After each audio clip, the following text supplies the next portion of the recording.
Amerika iravuga ko igomba kwishyira imbere. Trump yategetse ko Leta Zunze Ubumwe za Amerika zigomba kuvana igihugu mu miryango 66.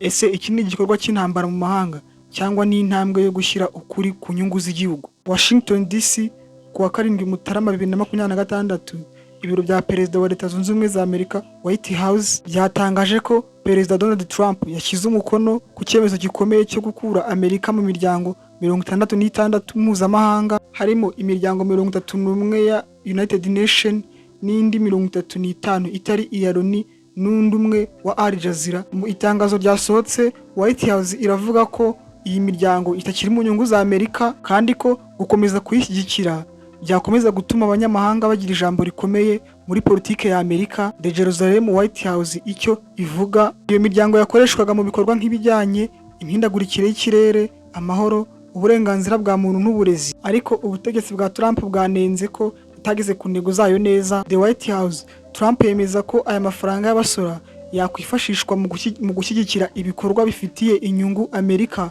kurusha ibindi. The White House, inkunga n'ubufatanye bigabanyuka, ibi bihugu n'imiryango igihugu cyari gifitiye ubufatanye bizahagarika kwakira inkunga, ubufasha cyangwa ubufatanye byari bifitanye na Amerika, bikaba binashobora kugira ingaruka ku mibanire ya diplomasi ku isi. The Times of Israel, abantu ndetse n'inzego mpuzamahanga barabyamaganira kure, baravuga ko Amerika ishobora gutakaza ijambo rikomeye mu gufatanya mu gukemura ibibazo byugarije isi nk'imihindagurikire y'ikirere, uburenganzira bwa muntu n'ibibazo by'ubuzima. AP News, abasesenguzi bemeza ko iki cyemezo gishobora gutera indi miyoborere y'isi, cyane cyane hagati y'ibihugu, bizamura amajwi yabyo mu gihe Amerika yabigabanyije uruhare rwayo. Ese wowe urabibona ute?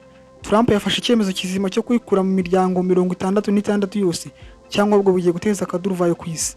Followinga, subscribe ujye ubona n'izindi nkuru zikomeye ku isi utabona ahandi aho ariho hose. Murakoze cyane.